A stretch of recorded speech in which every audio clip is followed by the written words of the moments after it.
لا حول ولا قوة إلا بالله العلي العظيم. أعوذ بالله من الشيطان الرجيم. بسم الله الرحمن الرحيم. الحمد لله الذي جعل الحمد مفتاحا لذكره وسببا للمزيد من فضله ودليلا على آلائه وعظمته. ثم الصلاة والسلام والتحية والإكرام على خير خلقه وأفضل بريته حافظ سره ومبلغ رسالاته الذي سمي في السماء بأحمد وفي الأرض بأبي القاسم محمد. اللهم صل على محمد وآل محمد وعلى أهل بيته الطيبين الطاهرين المعصومين المظلومين ولعنة الله على أعداء الله أجمعين. أما بعد فقد قال الله سبحانه وتعالى في كتابه الكريم. بسم الله الرحمن الرحيم. يا أيها الذين آمنوا ادخلوا في السلم كافة ولا تتبعوا خطوات الشيطان إنه لكم عدو مبين. صلوات بر محمد وآل محمد. اللهم صل على محمد وآل محمد. શબ જુમા, શબ દુઆ, શબ ઇબાદત અને બંદગી છે. આજની શબમાં ખુદાની આપેલી તૌફીકથી આપણે બધા ફરશે અઝા પર બેસી અને ખુદા અને રસૂલે ખુદા અને આલે રસૂલની વાતોને બયાન કરવા અને સાંભળવા માટે જમા થયા છીએ. કુરાન મજીદની આયત, અહલે बैत अलैहिमुस्सलामની હદીસો, આ ચીજોથી આપણે આપણી જિંદગીને નૂરાની બનાવવાની કોશિશ કરતા હોઈએ છીએ. આજે જે હદીસને મારે તમારી સામે રજૂ કરવી છે એ બયાન કરું એ પહેલા દરેક ઇન્સાનની જિંદગીમાં મુશ્કેલાત હોય છે. કોઈ ઇન્સાન કે જે કહી શકે કે મારી જિંદગીમાં કોઈ જાતની સખ્તી નથી, કોઈ જાતની પરેશાની નથી. દરેકને થોડી વધારે નાની મોટી મુશ્કેલાત હોય. દરેકની મુશ્કેલો પણ અલગ અલગ હોય, જુદી જુદી ચીજોની અંદર હોય.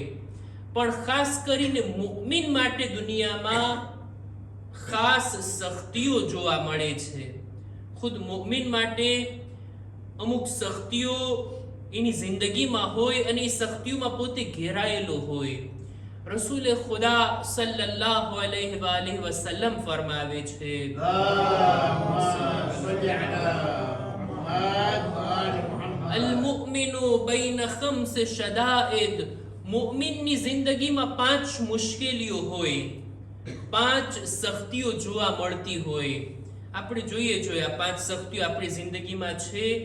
એ સખ્તીઓનો મુકાબલો કરવાનો છે. સખ્તીઓ સામે હારીને બેસી જવાનું નથી, એનો સામનો કરવાનો છે અને આપણે આપણા બળને, આપણી શક્તિને આ સખ્તીઓની સામે રાખવાની છે. સૌથી પહેલું રસૂલ ફરમાવે છે કે મુઅમિનની સૌથી પહેલી સખ્તી અને મુશ્કેલ એ છે કે મુઅમિનુન યહસિદુહુ, કે મુઅમિનથી બીજા મુઅમિન લોકો હસદ કરતા હોય. આ મુઅમિન માટે એક સખ્તી છે. એના જ મુઅમિન ભાઈઓ, એના જ સગાવાલાઓ, એના જ રિશ્તેદાર કે જે મુઅમિન પણ છે, સાહેબે ઈમાન પણ છે, પણ આ મુઅમિન માટે હસદ રાખતા હોય દિલમાં. આ હસદ મુઅમિન માટે બીજા મુઅમિન ભાઈઓ તરફથી મળતી એક મુશ્કેલનું નામ છે. આ એક એવી ચીજ છે ને કે જેના અંદર ઘણા બધા ઉલમા, પૈગંબરો, હત્તા આપણા ઇમામો મુબ્તલા થયા છે કે પોતાના લોકોના હસદથી.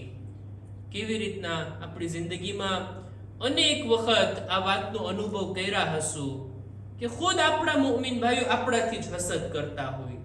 એ પછી ઇલ્મમાં હોય, માલમાં હોય, બિઝનેસમાં હોય, કારોબારમાં હોય, તરક્કીમાં હોય, સારી જિંદગી સુખ શાંતિમાં હોય, બીજી બધી નેમતોમાં હોય, મુઅમિનના જિંદગીમાં બીજા મુઅમિન તરફથી આવનારું હસદ આ એક સખ્તી અને ચેલેન્જ છે.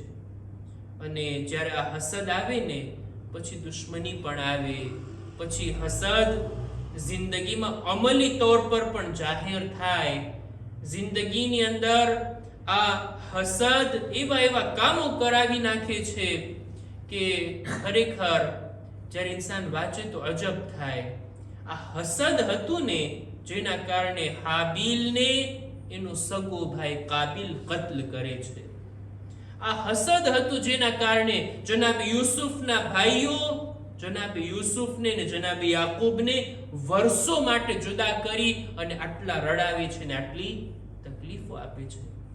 આ હસદ હતું કે જેના કારણે આપણા બુઝુર્ગ ઉલમા, એમાંથી સૌથી પહેલા શહીદ અવ્વલ કે જેમની મશહૂર કિતાબ છે અલ-લુમઅતુદ દિમિશ્કિયા, આ કિતાબને હૌઝામાં હજી સુધી લગભગ 700-800 વર્ષથી એની તદરીસ કરવામાં આવે છે ને પઢાવવામાં આવે છે. કિતાબના લખનાર શહીદ અવ્વલ એટલું ઇલ્મ હતું, દરેક ફિરકાના ફિકહને તેઓ જાણતા હતા. કોઈ આવીને મસલો પૂછે ને, જો શિયા છે તો શિયાના ફિક પ્રમાણે જવાબ આપતા, ઓલો કે હું હનફી છું તો હનફીની ફિક પ્રમાણે જવાબ આપતા.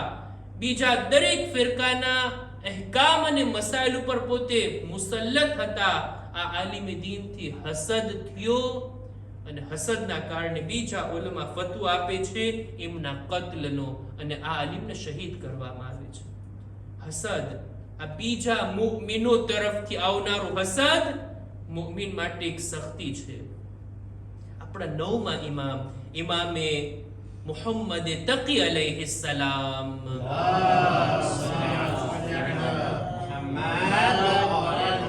નાની ઉંમરમાં શહીદ થનારા ઇમામ છે ને, 25 વર્ષની ઉંમરમાં એમની શહાદત થઈ. એમની શહાદતનો બનાવ એની શરૂઆત જ થઈ છે આ હસદથી. આપણે આ નવમા ઇમામથી ખૂબ મસલા પૂછવામાં આવ્યા, ખૂબ સવાલો પૂછવામાં આવ્યા. દોસ્તો અને દુશ્મનોએ ઇમામથી સવાલો કર્યા. મુઅતસિમના દરબારમાં એક ચોરને પકડીને લાવવામાં આવ્યો અને બધા ઉલમાથી મુઅતસિમ સવાલ કરે છે કે આની સજા શું છે. વાક્યને મારે ડિટેલથી વિગતવાર બયાન નથી કરવો, બધા આલિમોના મત અલગ અલગ હોય. એની આ સજા આ પ્રમાણે બધાના મત અલગ અલગ હતા. એટલે મુઅતસિમે તરત નવમા ઇમામને હાજર કર્યા દરબારમાં, એમનાથી સવાલ કર્યો. નવમા ઇમામ જવાબ આપવાની મનાઈ કરે છે, તું રહેવા દે, મારાથી ના પૂછ, આ લોકો ઓલમાં બેઠા છે, પૂછીને વાતને ખતમ કર. કે છે ના, તમારે જવાબ આપવો જ પડશે. કસમ આપીને પૂછે છે અને નવમા ઇમામ અંતમાં જવાબ દીધા. અને ત્યારબાદ એમનાથી દલીલ માંગવામાં આવી. ઇમામ કુરઆનથી દલીલને પેશ કર્યા, રસૂલુલ્લાહની હદીસથી દલીલને પેશ કર્યા. એવી દલીલ કે બધા ઉલમા માનવા માટે મજબૂર. અને મુઅતસિમને પણ આ જવાબ પસંદ આવ્યો. ઇમામના જવાબ પ્રમાણે સામેવાળાને સજા આપવામાં આવી. આ વાત તો અહીંયા પૂરી થઈ ગઈ, પણ બીજા બધા જે દરબારમાં બેઠા હતા એમના ઓપિનિયનને માનવામાં ન આવ્યા, એમના ફતવાને માનવામાં ન આવ્યા, અને હસદની આગ અહીંયાથી શરૂ થઈ અને અહીંયાથી ઇમામના કત્લનો પ્લાન બન્યો. તમે જો, હસદ એક એવી ચીજ છે ને, રસૂલે ખુદા કહે છે મુઅમિનની જિંદગીમાં એક શક્તિ આ છે કે બીજા મુઅમિનો એનાથી હસદ કરે છે. કેવી રીતના હસદથી બચવું?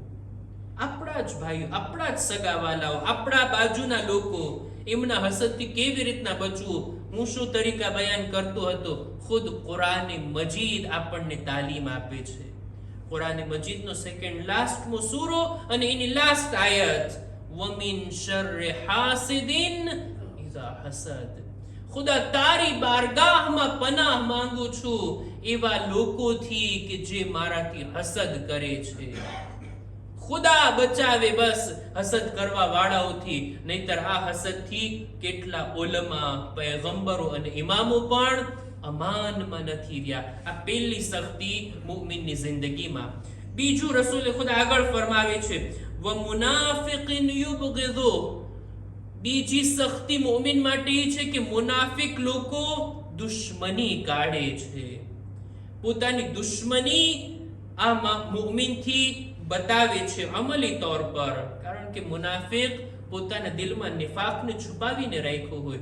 જાહેરમાં દુશ્મની નહીં કરે, છુપી રીતના દુશ્મની કરશે. આ પણ મુમિન માટે સખ્તી છે. એની જિંદગીની એક તકલીફ અને મુશ્કેલીઓમાંથી છે કે મુનાફિક દુશ્મની કાઢશે, દુશ્મની દેખાડશે અને મુમિનથી દુશ્મની કરશે. ત્રીજું, વકાફિરુન યુકાતિલુ, મુમિનની જિંદગીની સખ્તી છે કે નાસ્તિક માણસ એના ઉપર તલવાર લઈને એના ઉપર જંગ કરવા માટે, હુમલો કરવા માટે આવતો હોય. એવા લોકો કે જે આપણા ખૂનના પ્યાસા હોય, એવા લોકોની દુશ્મની પણ મુમિન માટે સખ્તીનું કામ છે, મુશ્કેલી છે. નહીતર ઇસ્લામ તો બધા સાથે સંપીને રહેતા શીખાડે છે. મુસલમાન હોય કે ગેર મુસ્લિમ હોય, દરેક લોકોની સાથે સંપીને રહેવું, સુલહ અને સમાધાનમાં રહેવું, આ ઇસ્લામની તાલીમ છે. પણ હોય છે એવા લોકો જે આપણા ખૂનના પ્યાસા હોય, આવા લોકોના શરથી પણ મુમિન અમાનમાં નથી રહેતો. આ પણ એક સખ્તી છે મુમિન માટે. એક, બીજા મુમિનો તરફથી આવનારું હસદ. બીજું, મુનાફિક લોકોની દુશ્મની. ત્રીજું, નાસ્તિક લોકો જેઓ જાન લેવા માંગે છે, એ પણ સખ્તી છે મુમિનની સામે. ચોથું, વનફસુન તુનાઝિઉ, મુમિનનો ચોથો દુશ્મન, ચોથી એ ચીજ કે જે સખ્તી છે મુમિન માટે, એ ખુદ મુમિનનો નફ્સ છે. આ નફ્સ કે જે ઇન્સાનને લઈ જાય છે કઈ બાજુ? ગુનાહના રસ્તામાં. મુમિનને લઈ જાય છે હલાકત તરફ, મુમિનને લઈ જાય છે જહન્નમના ઠેકાણા ઉપર. આ નફ્સ છે કે જેને કાબુમાં રાખવાનો છે. ચેલેન્જ છે ઇન્સાનની જિંદગીમાં, સખ્તી છે કે આ નફ્સની સાથે લડવાનું છે. એટલે જ આ નફ્સ એક એવી ચીજ છે ને કે જેની સાથે લડવાને ઇસ્લામમાં જિહાદ અકબર કહેવામાં આવ્યું છે.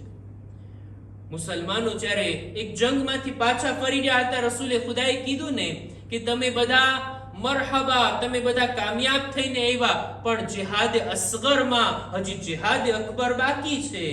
એટલે મુસલમાનોના દિલમાં સવાલ પેદા થયો. રસૂલથી સવાલ કરી લે છે, યા રસૂલલ્લાહ, આટલી મોટી જંગ જીતીને આવ્યા, હજી આના કરતા મોટી જંગ છે? રસૂલ કહે છે, હા, એ જંગ ખુદ તમારા નફ્સની સાથે છે. નફ્સ જાતો હોય બુરા કામો તરફ, એને વાળીને સીધા કામ તરફ લાવવું ને, આ આસાન બાબત નથી. આ એક એવી સખ્તી અને મુશ્કેલ છે કે જેનાથી લડવું પડે, જેનાથી મુકાબલો કરવો પડે.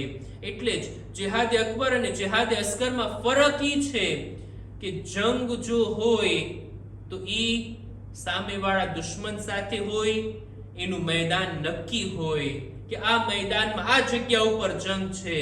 પણ જિહાદ અકબર દરેક મેદાનમાં છે, દરેક જગ્યા ઉપર છે. જંગે અસગર અમુક સમય માટે હોય, અમુક વર્ષો માટે હોય, પણ જિહાદ અકબર આ તો આખી જિંદગી કરવાનું છે. મરવા સુધી આ નફ્સને કાબુમાં રાખવો, એનો મુકાબલો કરવો, આ જિહાદ અકબર છે. અને આટલું જ નહીં, જિહાદ અસગરની અંદર આપણને સામે દુશ્મન દેખાતો હોય, પણ જિહાદ અકબરમાં આપણો દુશ્મન ખુદ આપણી અંદર છે, ખુદ આપણી જાતની અંદર છે. એની સાથે મુકાબલો કરવાનો છે. મુમિનની સખ્તીઓમાંથી એક આ છે કે તે નફ્સનો મુકાબલો કરે. અને પાંચમું, વશૈતાનુન યુદિલ્લુહુ, પાંચમી સખ્તી, પાંચમો ચેલેન્જ મુમિનની જિંદગીમાં ખુદ શૈતાન છે કે જે ગુમરાહ કરવા ઉપર લાગેલો છે. કોઈ પણ રસ્તાથી, કોઈ પણ તરીકાથી ઇન્સાનને ગુમરાહ કરવાનું આ કામ છોડતો નથી. એટલે જ કુરાને એક શબ્દ વાપર્યો છે, શૈતાન દુશ્મન છે. ખુદાએ કહી દીધું, દુશ્મનને કહેવાય અદુવ, એટલે દુશ્મન. ફક્ત અદુનો શબ્દ નથી, એની બાજુમાં કુરાન એક બીજો શબ્દ લાવે છે, અદુવુમ મુબીન, ખુલ્લો દુશ્મન. એવો દુશ્મન કે જેની દુશ્મની આશ્કાર છે, છુપી રીતના દુશ્મની નથી દેખાડતો. શૈતાન ગમે એવો છે પણ મુનાફિક નથી. એમ નથી કે હું તારો દોસ્ત છું અને દુશ્મની કરતો હોય. ના, એ દુશ્મન છે, એલાન પણ કરે છું દુશ્મન છું અને દુશ્મની પણ કરે છે. આ શૈતાનનું કામ. શૈતાને કસમ ખાધી છે ને, ખુદાયા એકલો નહીં જાઓ જહન્નમમાં, ઘણા બધાને મારી સાથે લઈને જઈશ. ખુદાની બારગાહમાં ચેલેન્જ કરીને આવ્યો છે ને, ખુદાયા હિદાયતના રસ્તા ઉપર સિરાતે મુસ્તકીમ ઉપર બેઠી અને તારા બંદાઓને ભટકાવીશ અને અમલ કરવા નહીં દઉં. ખુદાએ કીધું છે ને, મારા મુખલસ બંદાઓ, મારા ખાલિસ બંદાઓ પર તારો જાદુ ચાલવાનો નથી. એ તારા વસવસાથી અને તારા શરથી મહેફૂઝ રહેશે. ખુલાસો કહેવાનો મતલબ એ કે આ 5 ચેલેન્જ મુમિનની જિંદગીમાં છે, આ સખ્તીઓ છે, એનો મુકાબલો કરવાનો છે. એની સામે હારવાનું નથી, આગળ વધવાનું છે. આપણે આપણું કામ કરવાનું છે, આપણે ખુદાની બંદગી કરવાની છે, આપણે હિદાયતના રસ્તા પર ચાલવાનું છે, ખુદાથી નજદીક થવાનું છે, દુનિયાની સાથે આખિરતને પણ આબાદ કરવાની છે. બસ અઝીઝો, વાતને અહીંયા જ પૂરી કરું. વાત કરી હસદની. આ હસદથી, દુશ્મનોના હસદથી, ખુદ કલમો પડવા વાળાના હસદથી આલે રસૂલ પણ અમાનમાં નથી રહ્યા. કુરાન મજીદની એક આયત છે ને, અમ યહસુદૂન નાસ, ખુદાએ જે કંઈ ફઝલો કરમથી કોઈને આપ્યું છે એના ઉપર લોકો હસદ કરે છે. આ આયતની તફસીરમાં કહેવામાં આવ્યું કે લોકો આલે મુહમ્મદથી હસદ કરતા હતા. અહલે બેત પાસે આટલી ફઝીલતો, આટલા કમાલાત, આટલા અહલે બેત ખુદાથી નજદીક, લોકોના દિલોમાં અહલે બેત પ્રત્યે આટલું માન આ દુશ્મનોથી જોવાતું નહોતું. એટલે જ દુશ્મની કાઢવામાં, આ હસદની આગને ભડકાવવામાં દુશ્મનોએ કંઈ બાકી નહોતું રાખ્યું. ઇમામોની હયાતીમાં ખુદ ઇમામો ઉપર આટલી મુસીબતો અને એમની શહાદત બાદ એમના મઝારાત, એમની કબરો પણ હાસિદોના હસદથી અમાનમાં નથી રહ્યા. આપણે યૌમે ગમ મનાવ્યા ને, અહલે બેત અલૈહિસ્સલામ પર થયેલા આ આજ સુધી બાકી રહેલા આ જુલ્મની યાદને મનાવ્યા ને. મુતવક્કિલ 10મા ઇમામના જમાનામાં અહલે બેતનો દુશ્મન એ તમન્ના કરે છે, કાશ હું કરબલામાં હોતે. કરબલામાં હોતે તો ક્યાં હોતે? તમન્ના કરે છે કે કાશ હું કરબલામાં હોતે અને ઉમરે સાદના લશ્કરમાં હોતે, જેથી આકા હુસૈન ઉપર તીર અને નેઝા ચલાવતે, તલવાર ચલાવતે. આવી તમન્ના કરે છે. પછી વિચાર કરે છે કે હું તો કરબલામાં નહોતો, આટલા વર્ષો બાદ હું દુનિયામાં આવ્યો છું. આજે હુસૈન તો નથી પણ આકા હુસૈનની કબ્ર તો મોજૂદ છે ને. ઇમામની કબ્રથી ઇંતકામ લે છે. ઇમામની કબ્રથી દુશ્મનીનો, આ હસદનો બદલો લે છે અને આ હસદને દેખાડે છે ને પાણી વાળી દે છે ફુરાતના ઇમામની કબ્ર પર. ઇમામના કબ્ર પર ખેતી કરવા માંગતો હતો અને કબ્રના નિશાનને મિટાવી દેવા માંગતો હતો. પણ પાણી આવે છે, ઇમામની કબ્રનો તવાફ કરીને આગળ નીકળી જાય છે. અઝાદારો, ઇમામની કબરોની બેહુરમતી, ઇમામની જિંદગી બાદ ઇમામથી દુશ્મની કાઢવી, હસદ કેટલા હદ સુધી હશે. આપણે વિચાર તો કરીએ, આપણા ત્રીજા ઇમામને, આકા હુસૈનને ફક્ત શહીદ નથી કરવામાં આવ્યા, એમની શહાદત બાદ, એમના કત્લ બાદ મુસીબતોનો સિલસિલો અટકતો નથી. એમના બદનથી સરને જુદા કરવામાં આવ્યું, નૌકે નેઝા પર બુલંદ કરવામાં આવ્યું, એમના સરને દરબદર ફેરવવામાં આવ્યું અને હાય બદન, બદનની તો ઈ હાલત હતી. બહેન ઝૈનબ જોઈ રહી હતી, આ બાજુના ઘોડા પેલી બાજુ, પેલી બાજુના ઘોડા આ બાજુ, દરમિયાનમાં આકા હુસૈનનું બદન ઘોડાની ટાપોથી પામાલ થઈ ગયું. યા રસૂલલ્લાહ, આ ઈ હુસૈન છે જે તમારા શાના પર સવાર થતા, આજે એમનું બદન ઘોડાના પગ નીચે. على القوم الظالمين وسيعلم الذين ظلموا أي منقلب ينقلبون. انا للہ و انا الیہ راجعون. پروردگارا ہماری مختصر عبادت نے قبول فرما. خدایا ہمارا ماں باپ نا گناہوں نے بخشی آپ، ہماری اولاد نے نیک توفیق عطا کر. دریک مؤمنین مؤمنات نی جان مال عزت آبرو نے حفاظت فرما. جو بیمار چھ شفا نے تندرستی عطا کر. ہمارا بدن ما پر سلامتی આપી દરેક બીમારીઓથી અમોને محفوظ રાખ. زمانہ امام نا سحور ما تعجیل فرما. ہمارو شمار امنا ساتھیوں ما کر. ربنا تقبل منا انك انت السمیع العلیم. بر محمد و آل محمد صلوات.